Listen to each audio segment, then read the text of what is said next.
Kawasaki Ninja 300เนี่ยก็มีเจ้าติ่งนี้เหมือนกันนะว่าติ่งเนี้ยมีหน้าที่อะไรมันคือเซ็นเซอร์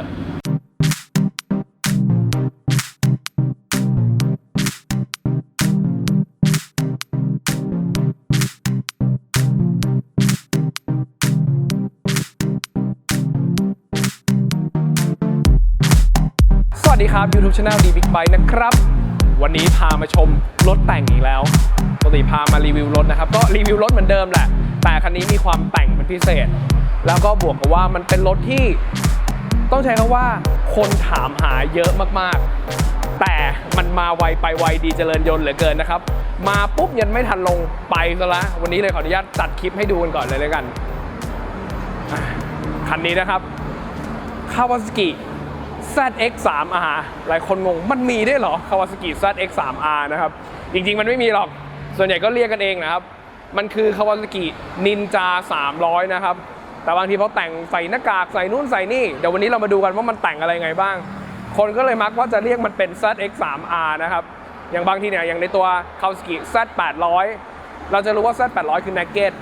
มันไม่มีซีรีส์ที่เป็น Superbike 800cc นะครับคนไทยเรานะครับช่างเก่งเหลือเกินก็เลยเอา Kawasaki Z800 นี่แหละมาใส่เปลือก Full Fairing ใส่ไฟหน้า Ninja 300เลยกลายเป็น ZX8R นะครับอันนั้นก็เป็นอีกฟิลหนึ่งแต่วันนี้พามาชมคันนี้แล้วกันอยากบอกว่ามันแต่งทุกจุดจริงๆรายละเอียดอย่างละนิดอย่างละหน่อยเอาว่าจัดเต็มทั้งคันข้างหน้านี่คือ Kawasaki Ninja 300 ABS นะครับเครื่องยนต์พื้นฐาน296 cc แรงม้าสูงสุดมาที่39แรงม้านะครับที่ 11,000 รอบแรงบิดสูงสุดมาที่27นิวตันเมตรนะครับที่ 10,000 รอบกำลังขับง่ายและขับสบายนะครับเป็น2สูบ Parallel Twin ที่วางเข้าเหวี่ยงที่180องศานะครับก็คือจะสลับกันซ้ายขวา2ลูกครับลูกหนึ่งขึ้นสุดอีกลูกหนึ่งจะลงสุดนะครับสลับกันอย่างนี้ระบบส่งกำลังนะครับ6เกียร์ก็มาตรฐานเหมือนรถปกติแล้วนะครับและจุดเด่นของตัวนี้เลยมันเป็นคลาส300ที่ได้ Slipper Clutch ด้วยจะมีโจทย์หนึ่งนะครับที่คนมักจะถามถึงว่าเอ๊ะในตระกูล Ninja 250เนี่ยมันจะมีอีกหน้าตาที่มันเป็นไฟเดี่ยวลูกเดียวกับที่มันเป็นหน้าตาอย่างนี้ละถามว่า Ninja 250ที่หน้าตาเป็นโฉมนี้แล้วนะครับกับ Ninja 300โฉมเนี่ยราคามือ2ต้องใช้คำว่ามือ2ต่างกันเยอะพอสมควรนะครับหลากหลายหมื่นนะแต่เราต่างกัน50 cc บางคนบอกไม่ซีเรียสแต่จริงๆถามว่าเรามาดูในสเปคลึกๆเนี่ยคำว่า50 cc ผมว่าบอกเป็นจุดที่เรารู้สึกน้อยที่สุดเอาว่าถ้าเกิดใครเคยขับ250แล้วมาเทียบว่า300ต่างกันเยอะไหมนิดนึงจนแทบไม่รู้สึกนะครับเพราะมันนิดนึงจริงๆอ่ะแต่สิ่งที่ทำให้ Ninja 250กับ Ninja 300มันต่างกันอย่างชัดเจนคือเรื่อง Slipper Clutch นะครับ Ninja 300จะได้ Slipper Clutch ตั้งแต่ตัวแรกเลยส่วน250เนี่ยล็อตเอาว่า 90% ส่วนใหญ่ยังไม่เป็น Slipper จะมีล็อตสุดท้ายที่เป็นช่วงคาบเกี่ยวกับ Ninja 300ที่มันอาจจะมี Slipper Clutch มาบางตัวนะครับนี่แหละมันทำให้ feeling นี่มันต่างกันนะครับประมาณว่าขับลากเกียร์มานะปื๊ดแล้วเราจะเชนเกียร์นะครับใช้ engine brake หึ่งถ้าในรถที่ไม่สลิปเปอร์ล้อจะล็อกเอียดนะครับแต่ถ้าเกิดในตัวรถที่มีสลิปเปอร์ตัวชามคัทมันจะอนุญาตให้สไลด์ให้มันเหมือนฟรีได้ฟรีนิดนึงเพื่อให้ล้อมันไม่ล็อกนะครับนี่คือข้อดีของสลิปเปอร์คัชซึ่งนะตระกูล Ninja 300กับ Z300 มีเป็นมาตรฐานอยู่แล้วก็ปกตินะครับกับอีกจุดหนึ่งที่อยากจะบอกว่าในตัว250ไม่มีแล้วตัวนี้มีคืออะไรระบบเบรก ABS นะครับมีระบบเบรก ABS เป็นมาตรฐานนะครับเนี่ยเห็นเด่นเลยอันนี้เซ็นเซอร์จับความเร็วที่ล้อหน้านะครับเป็นตัวที่ช่วยคำนวณเรื่องตัว ABS นะครับแล้วก็เซ็นเซอร์จับความเร็วที่ล้อหลังซึ่งถ้าเรามาดูใน Ninja 250นะครับจะไม่มีเซ็นเซอร์ในจุดนี้นะครับที่มันเป็น CCCC ที่ล้อนะครับมันก็เป็นจุดหนึ่งที่ดูก็โดยรวมอย่างที่ผมบอกนะครับถามว่า250 300บอกหน้าตาเหมือนกันเลยราคามือ2ต่างกันหลายหมื่นเล่นอะไรดีใน Ninja 300ที่มีมากกว่าโอเคมากกว่า50 cc ซึ่งผมมองว่าเป็นจุดที่เล็กที่สุดแต่สิ่งที่ได้มากกว่าคือ Slipper Clutch ระบบเบรก ABS เป็นพื้นฐานรวมถึงปีที่มันใหม่ขึ้นเพราะว่ารถมันอายุน้อยกว่านะครับก็ถือว่าเป็นจุดหลักๆสำหรับรถเอาว่าต่างกัน 30,000 ณจุดนี้ผมว่าก็ยังคุ้มนะโดยประมาณนะครับมาดูพื้นฐานนะครับคำว่าคลาส300 cc ข้อดีก็คือมันไม่ใหญ่มากไม่สูงมากโดยสังเกตดูที่ส้นเท้าผมนะครับความสูงผม168เซนติเมตรนะครับส้นเท้านี่ถึงแบบสบายๆทั้งสองข้างมันจะไม่มีฟีลให้รู้สึกว่าต้องยกเลยนะซึ่งถามว่าพื้นฐานความสูงเอาว่า140ปลาย150กว่าก็สไลด์ก้นช่วยก็ยังพอขับได้นะครับแต่อย่างที่บอก160ขึ้นขี่สบายแน่นอนเนี่ยเอาขาขวามาแตะบนเบรกนะครับถ้าขับขี่มันก็จะเป็นประมาณนี้แต่คันนี้เหมือนตัวตำแหน่งเท้าจะมีการโยกเปลี่ยนเรียบร้อยเพราะมันใส่เกียร์โยงแบบสไตล์เลสซิ่งเรียบร้อยแล้วนะของเดิมมันจะเตี้ยๆกว่านี้หน่อยแล้วถามว่าหมอบเยอะไหมนิดนึง อาจจะไม่ได้นั่งตั้งตรงแต่ก็ไม่ได้หมอบแบบถ้าเทียบกับ KTM ตัว RC 390ผมว่าหมอบกว่านี้เยอะนะครับไอ้นี่ยังถือว่าอยู่ในเกณฑ์ที่กำลังสบายๆไม่ต้องมานั่งโฟกัสเรื่องหนีบถังมากนะครับต่อมาที่คนซ้อนเลยมันจะเป็นสไตล์เบาะของรถสปอร์ตนะครับเป็นเบาะ2ชั้น2ตอนนะครับขึ้นมาคล่อมก็ปกติฟีลลิ่งก็เหมือนพวก R3 นะครับ R3 หรือว่าพวกทั่วไปที่เป็นเบาะ2ตอนอย่างนี้นะครับแต่ถามว่าเทียบกับพวกคำว่าบิ๊กไบค์จ๋าอย่างพวก6 700 cc 800 cc หรือว่า 1000 cc เนี่ยสไตล์รถของเบาะ2ตอนเนี่ยจะรู้สึกมีความสูงที่มันสูงเยอะกว่านี้แต่เจ้านี้ก็ถือว่าไม่สูงมากนะครับในคลาส300ที่เบาะคนขับไม่ค่อยสูงมากส่วนคนซ้อนสูงขึ้นมานิดนึงก็ไม่ได้ถือว่าโหวงเหวงอะไรมากนะครับเนื้อเบาะก็ถือว่ากว้างอยู่ผมว่ากว้างกว่าในรุ่นอื่นๆนะปกติรุ่นอื่นมันจะเล็กกว่านี้หน่อยอย่าง R3 มันจะเล็กกว่านี้หน่อยแต่ถ้าเทียบกับ RC ไม่ได้ RC มันทั้งลูกเลยอันนี้ก็คือข้อมูลพื้นฐานนะครับเอาว่าคร่าวๆในตัว Kawasaki Ninja 300แล้วกันในคลิปนี้อยากพามาชมของแต่งในรถคันนี้จริงๆนะครับเพราะว่ามันแต่งทุกจุดจริงๆเผื่อจะเป็นแนวทางสำหรับคนที่ขับ Ninja 300อยู่ว่าอยากจะแต่งให้แบบฟีลลิ่งนี้อย่างนั้นอย่างงู้นอย่างนี้นะครับมาดูกันเป็นจุดๆเลยรูปร่างหน้าตาภายนอกอย่างแรกเลยนะครับบางคนบอกอะไรที่คนส่วนใหญ่มักจะใช้คำว่านี่แหละมันคือ ZX3R บางคนสังเกตที่ชุดไฟหน้านะครับมองที่เปลือกด้านหน้าเนี่ยทำไมหน้าตามันดูแปลกๆถามว่ามันแปลกในที่นี้คืออะไร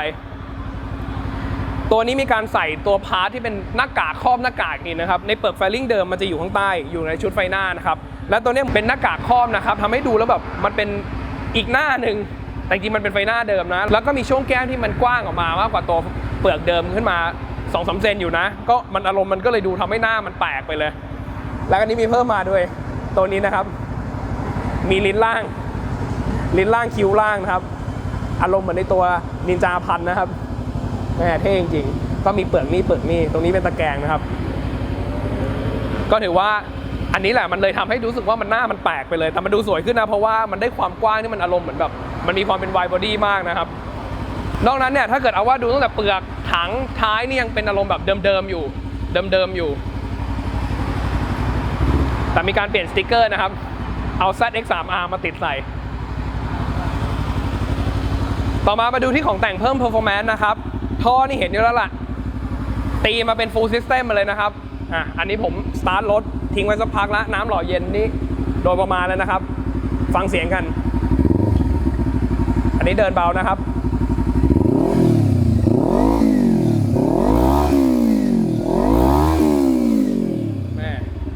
เสียงหล่อจริงๆท่อเนี่ยพอเราเปลี่ยนปุ๊บโฟเลตไอเสียมันดีขึ้นนะครับมันก็ต้องวิ่งขึ้นเป็นของธรรมดาเลยนะครับแต่ถ้าโล่งไปก็ไม่ดีนะครับไอเสียม้วนในท่อมันก็จะทำให้วิ่งไม่ออกนะครับแล้วก็ได้อยากบอกว่าเนี่ยช่างผมไปเช็คมาละก่อนที่จะมาจอดตั้งขายนะครับมีการเช็คกองอากาศเปลี่ยนถ่ายน้ำมันเครื่องเนี่ยอย่าบอกว่ากองอากาศคันนี้ใส่กองอากาศแต่งมาด้วยแต่โอเคมันอยู่ใต้ถังเรามองไม่เห็นนะครับแต่นี้บอกไว้ก่อนเป็นกองอากาศแต่งมาเรียบร้อยแล้วโอเคอันนี้เรื่อง performance นะครับท่อมากองอากาศมาก็เป็นสเต็ปรถที่ทำให้มันลื่นขึ้นโฟล์ขึ้นเปลี่ยนท่อเปลี่ยนกองไปขึ้นไดโน่แรงม้าอาจจะขึ้นไม่เยอะนะครับแต่อยากบอกว่าเปลี่ยนแค่2จุดนี้ความรู้สึกในการขับขี่บนท้องถนนมันเปลี่ยนไปเยอะเลยนะเพราะว่าความลื่นโฟเลตมันเยอะขึ้นนะครับเครื่องยนต์มันจะตอบสนองดีขึ้นลื่นขึ้นนะครับซึ่งเราสัมผัสได้เลยแหละต่อมาดูที่ชุดบังคับคอนโทรลรวมถึงท่านั่งนะครับสังเกตว่าที่เมื่อกี้ผมมีพูดแล้วแหละว่าเกียร์โยงมีการเปลี่ยนสังเกตว่าเนี่ยอันนี้เห็นเป็นเกียร์โยงแต่งเลยนะครับสามารถปรับตำแหน่งได้สาเหตุที่เปลี่ยนเกียร์โยงแต่งเนี่ยนอกจากมันดูสวยขึ้นด้วยสีอะโนไดท์ที่มันสีมีหลายสีนะครับจุดประสงค์หลักในการเปลี่ยนเกียร์โยงเลยคือเพื่อจะให้ตำแหน่งพักเท้ามันสูงขึ้นหรือว่าถอยหลังไปนะครับถามว่าของเดิมอยู่ประมาณนี้พอเราขึ้นมามันอยู่ประมาณนี้มีผลอะไรกรณีเนี่ยบางทีเราวิ่งในสนามนึกภาพไหมครับวิ่งแบบชนิดที่ว่าหมดหน้ายางเลยเข่าแบบแตะพื้นเรียบร้อยแล้วมันจะมีเซ็นเซอร์หมดหน้ายางมาดูใน Ninja 650เนี่ยนะครับหลายคนคงสงสัยว่าไอ้ติ่งนี้มันคืออะไรซึ่งพักเท้าเดิมเกียร์โยงเดิมนะครับของ Kawasaki Ninja 300เนี่ยก็มีเจ้าติ่งนี้เหมือนกันถามว่าติ่งเนี้ยมีหน้าที่อะไรมันคือเซ็นเซอร์หลายคนงงแค่ติ่งมันเป็นเซ็นเซอร์ได้ด้วยเหรอพอเราพูดถึงเซ็นเซอร์เราจะนึกถึงเซ็นเซอร์ O2 เซ็นเซอร์จับอากาศเซ็นเซอร์จับวัดค่ำนึงมันเป็นระบบไฟฟ้าอะไรวุ่นวายไปหมดนะครับแต่ติ่งเนี้ยมันคือเซ็นเซอร์หมดหน้ายางเวลาเราวิ่งในสนามเนี่ยเอาว่าเข่าเช็ดพื้นนะครับเห็นขอบหน้ายางไหมหน้ายางนี้หมดเมื่อไหร่เราจะรู้ได้ไงเพราะว่าเราไม่ได้ขับเนี่ยเราไม่มีสิทธิ์มองเห็นหน้ายางละ ไอ้ติ่งเนี้ยแตะพื้นเมื่อไหร่เอาให้ขูดพื้นเมื่อไหร่นั่นแปลว่าหน้ายางเราหมดแล้วนะครับลงมากกว่านี้มีสิทธิ์พลิกละอันนี้คือพักเท้าเดิมกรณีที่มันเป็นพักเท้าเกียร์โยงเดิมนะครับแต่พอมันเป็นเกียร์โยงที่มันสูงขึ้นน่ะ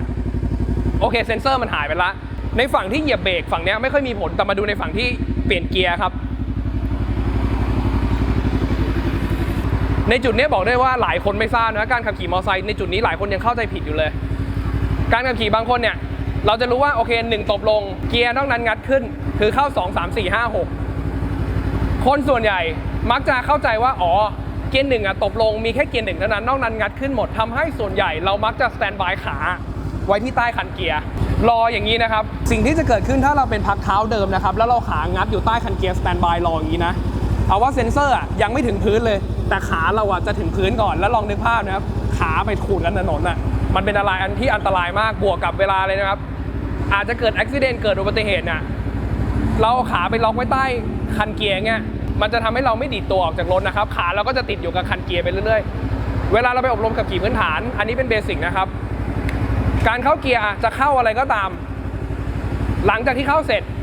ขาต้องมาอยู่ข้างบนหรือส่วนใหญ่เนี่ยก็คือต้องวางอยู่ประมาณอย่างนี้เลย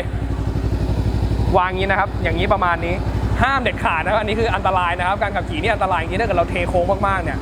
ลองนึกภาพนะครับติดขาปุ๊บกึกไม่อยากจะคิดอันนี้ก็เป็นพื้นฐานนะครับ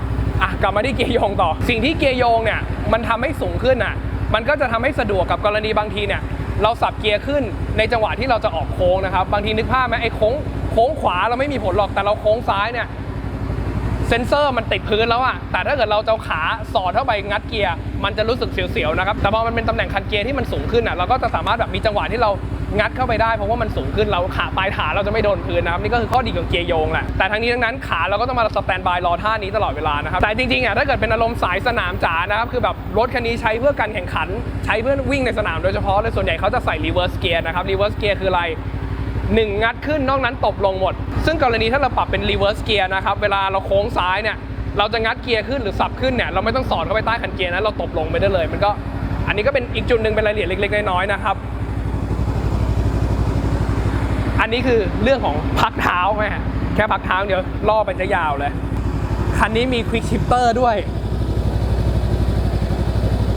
ควิกชิปเตอร์นะครับสับงัดเวลารอบได้นะครับจาก1ปื๊ดลากไปสุดเกียร์เราสับ2ได้เลยโดยที่ไม่ต้องกำคลัตช์ไม่ต้องถอนคันเร่งนะครับมันก็จะเป็นปึ๊กเหมือนพวกรถซูเปอร์ไบค์ได้เลยนะครับตัวนี้ก็มีควิกชิปเตอร์ด้วยแม่เท่จริงต่อมาดูที่ตำแหน่งแฮนด์นะครับคันนี้ใส่แฮนด์จับโชคแต่งด้วย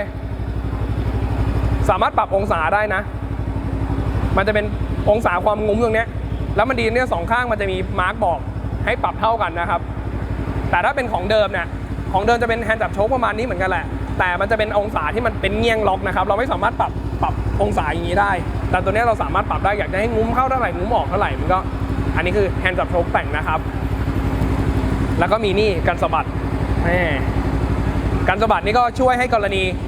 บางทีเราขับในความเร็วสูงเนี่ยยิ่งในรถที่หน้ายางไม่ใหญ่อารมณ์รถหน้ายางใหญ่ไม่ค่อยมีผลหรอกนอกจากเราขับเร็วจริงๆนะครับอย่างในกรณีรถที่มันหน้ายางเล็กนะครับแล้วเราไปวิ่งบนท้องถนนเนี่ยเกิดสะดุดหินสะดุดสันถนนสะดุดอะไรแล้วเกิดอาการชกซึ่งขับมาแล้วอยู่มันชกเนี่ยถ้าเราไม่มีการสะบัดเนี่ยเราจะตกใจนะแต่การสะบัดเนี่ยพอเรามีปุ๊บมันจะช่วยหน่วงเรื่องจังหวะที่มันชกแล้วทำให้เรากลับมาดึงเป็นเซนเตอร์ตรงได้เหมือนเดิมนะครับนี่คือข้อดีของการสะบัดนะครับไม่ได้ใส่แล้วสวยอย่างเดียวนะแต่ข้อเสียคือจอดซีซัวนี่หายหน่อยเพราะมันน็อตแค่2ตัวเองอันนี้ก็เกี่ยวกับการบังคับคอนโทรลนะครับแล้วก็มาดูของแต่งชิ้นอื่นๆนะครับอันนี้ก็เป็นพวกมือเบรกมือคลัตช์แต่งนะครับสามารถปรับสไลด์ได้นี่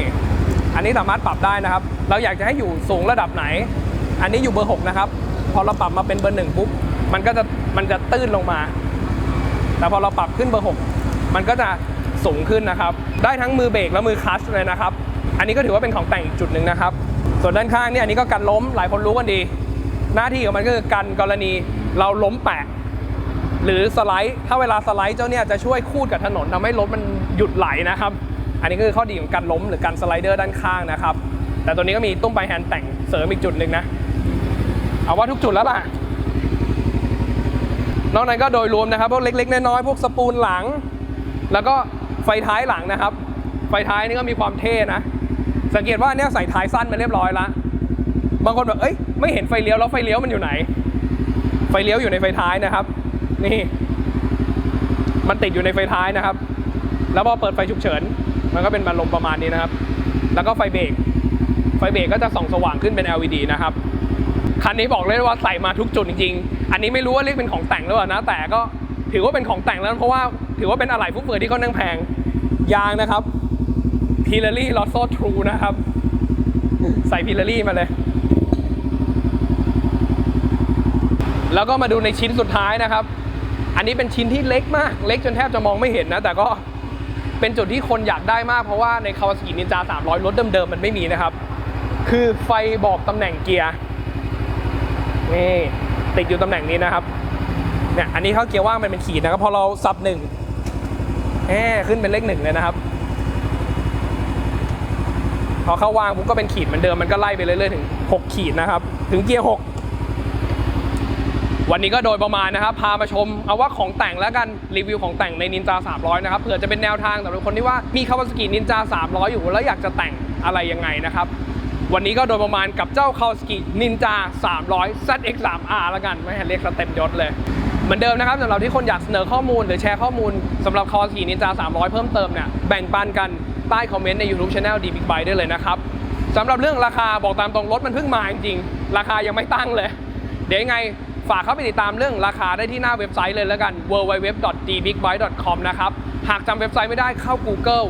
ค้นหาคำว่า Kawasaki Ninja 300 มือ 2 คุณจะเจอเว็บไซต์ร้านดีเจริญยนต์อยู่ที่หน้าแรกของ Google นะครับแต่เดี๋ยวยังไงผมทิ้งลิงก์ไว้ด้านล่างเหมือนเดิมแหละครับอย่าลืมกดไลค์กดแชร์กด Subscribe YouTube Channel D Big Bike ด้วยนะครับอย่าลืมกดสั่นกระดิ่งข้างปุ่มซับจะได้มีแจ้งเตือนเวลาผมลงคลิปใหม่ที่ลงเกือบทุกวันแต่ลงไม่เป็นเวลานะครับยังไงวันนี้ขออนุญาตเท่านี้ก่อนวันหน้ามีเรื่องราวอะไรดีๆผมมาอัปเดตให้เรื่อยๆเหมือนเคยนะครับขับขี่ปลอดภัยทุกท่านครับสวัสดีครับ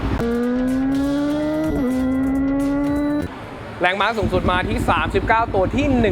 11,000 รอบนะครับส่วนแรงบิดสูงสุดมาที่เท่าไหร่วะจำไม่ได้เว้ยเดี๋ยวแป๊บนึง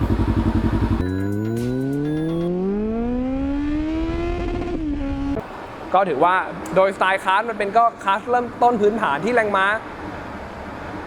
งั้นหรือนะหรือนดนั่นค่ะก็เน็บนาแคร์เซลหรือดอก